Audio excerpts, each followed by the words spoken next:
Gente linda do Dani, a paz! Hoje eu tô aqui para falar com vocês sobre um assunto que é meio tabu no meio cristão e até no meio de quem não crê em Deus ou não crê na palavra de Deus, na Bíblia, que é a tal da pergunta, sexo antes do casamento é pecado? Para eu poder te responder essa questão à luz da Bíblia, primeiro a gente tem que entender o que é de fato o sexo e o que é de fato o casamento. Não é possível que você ache de verdade que sexo é somente o encontro de dois corpos. Não é possível que você ache que o ato sexual se dá somente no momento em que o tatu vai para a toquinha. Não é simplesmente o fato de você pegar alguém e utilizar do corpo de alguém para sentir prazer e ter orgasmo no corpo de alguém. Isso é animalesco. Isso não é o que a palavra de Deus chama de sexo. Então não vem falar para mim que sexo é simplesmente o ato de você ir lá e fazer amor com alguém. Não é verdade. O sexo é muito mais que isso. O ato sexual em si é a cereja do bolo. Ele é o final. Ele é o fim de um processo que começa desde um encontro, um conhecimento, uma intimidade, uma amizade, um crescimento de confiança, um crescimento de intimidade, para ele terminar no ato sexual. O livro de Cantares de Salomão vai te ensinar isso com perfeição. Ele mostra uma história de amor entre um homem e uma mulher, começando desde o momento em que eles se conhecem até terminar no amor sexual.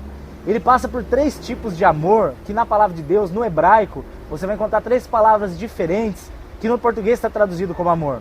Ele vai trazer o raiá, o ahavá e o dod. Essa escadinha começa no amor raiá, que significa amizade.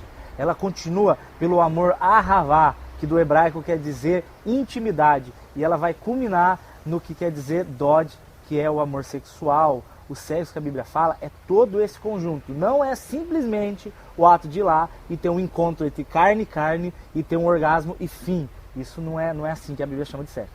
E o que é o casamento do ponto de vista bíblico? Casamento é quando você, menino, deixa a sua casa, você, menina, deixa a sua casa, vocês dois se juntam em uma casa de vocês e vocês vão assumir perante Deus primeiro e perante a sociedade que vocês dois agora pertencem um ao outro. Para mim, a parte que mais vale do casamento são os votos. É quando diante de Deus você promete, essa pessoa é minha, esse cara é meu, essa menina é minha, e vocês se juntam. Isso é o casamento da palavra de Deus.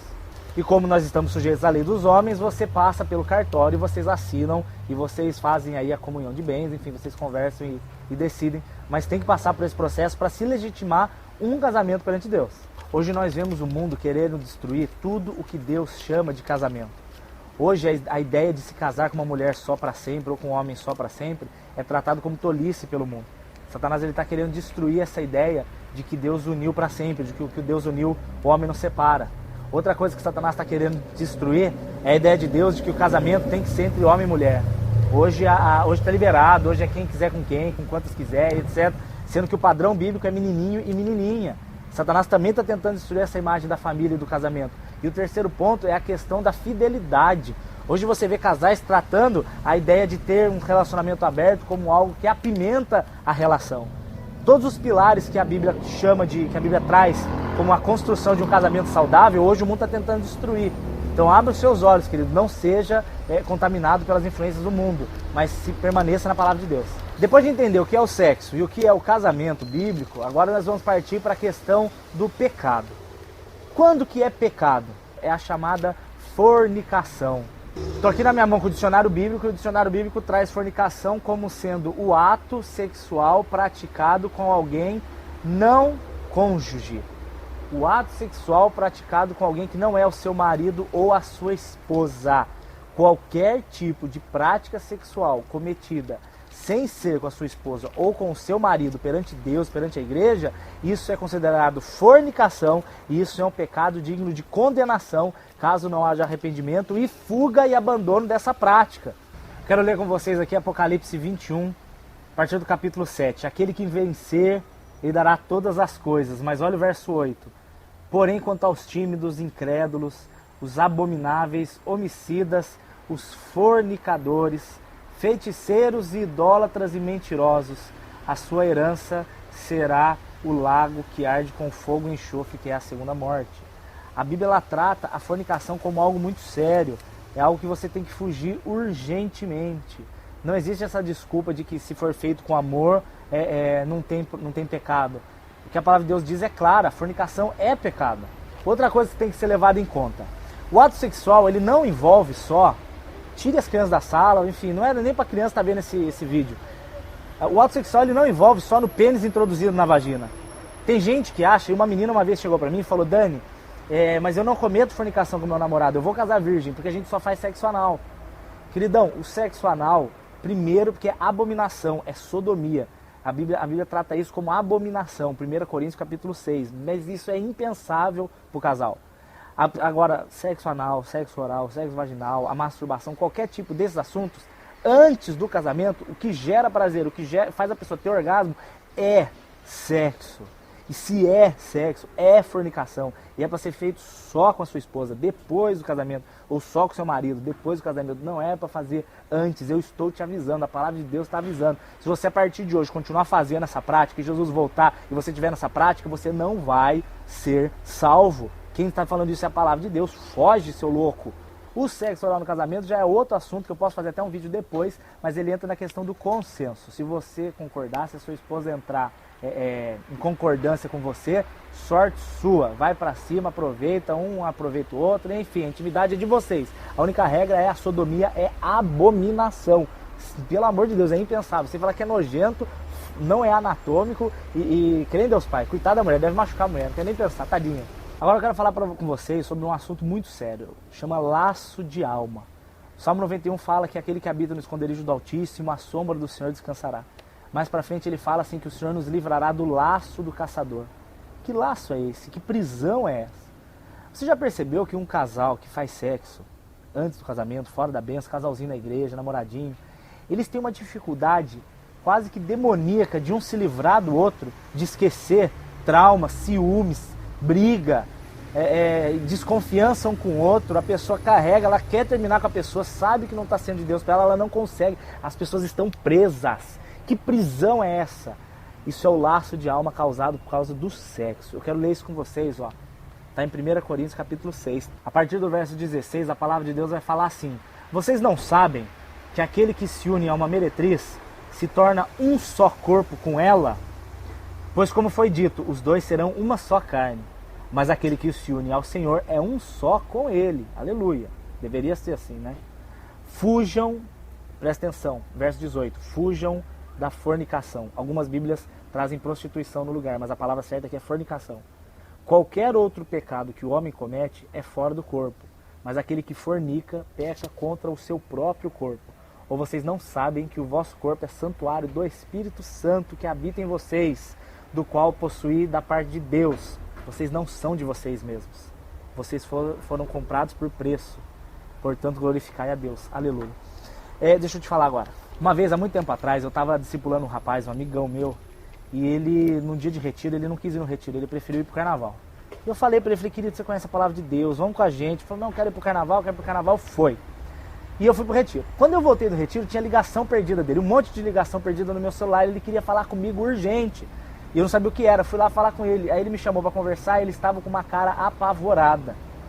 Para vocês entenderem, eu resumi muito a história para esse vídeo não ficar mais longo do que já tá.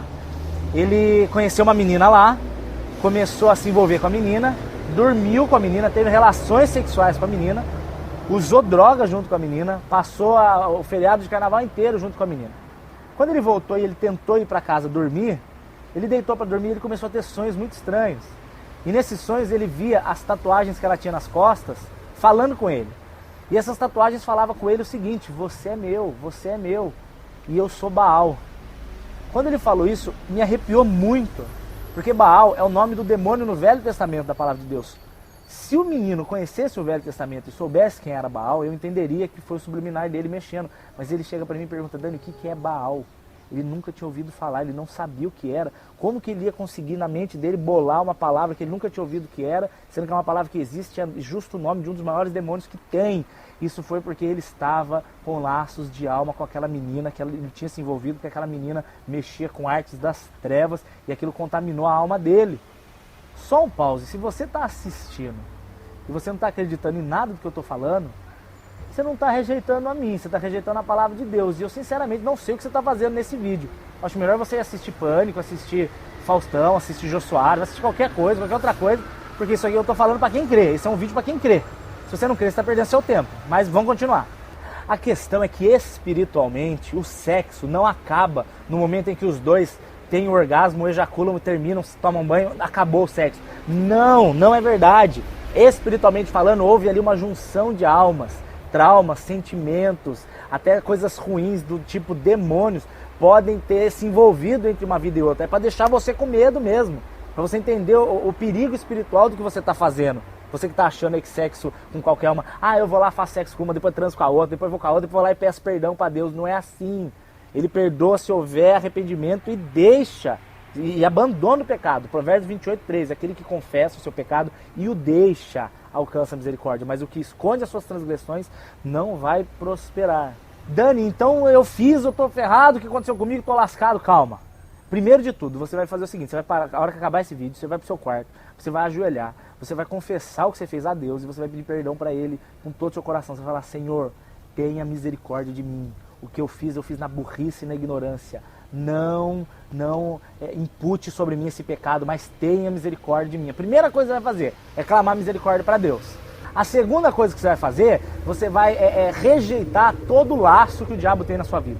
Você vai falar, Senhor Jesus, eu rejeito, eu repreendo, eu expulso em nome do Senhor Jesus qualquer coisa que tenha sobre a minha vida, qualquer laço, qualquer prisão, qualquer trauma.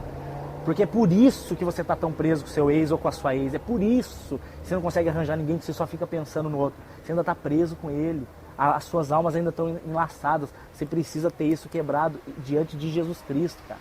Terceira coisa que você vai fazer, depois de confessar a Deus e depois de rejeitar, você vai ler 2 Coríntios 5:17 e você vai crer de todo o seu coração naquilo que você está lendo. Eu não vou nem falar o texto que é para forçar você a abrir lá e ler. E você vai ler que aquilo é uma realidade na sua vida, que a partir de hoje é tudo novo.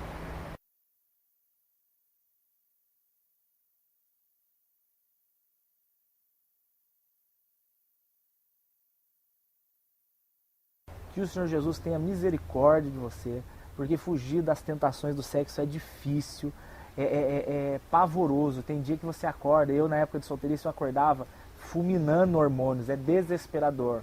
Outra historinha do inferno. Dani, tem que fazer test drive, porque vai que é ruim. Rapaz, deixa de ser idiota. Nunca que sexo, quando Jesus está no meio, é ruim. Um casal que crê em Cristo, eles têm um fogo dado pelo Espírito Santo de Deus, que é a coisa mais sobrenatural da história. Eu conheço muitos casais que eles eram namorados e mantinham uma vida não santa, e eles conheceram o Senhor Jesus, e eles vieram a casar, depois disso, manter santidade, e eles dizem com todas as letras, Dani, a nossa vida conjugal agora é incomparavelmente melhor do que era.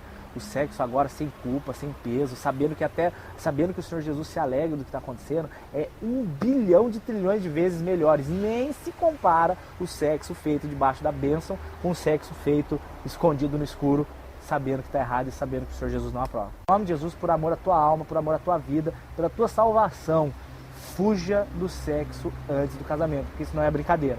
Deus tem misericórdia de mim, de você, nos abençoe e guarde. Eu sou Daniel Saad e até a eternidade, em nome de Jesus.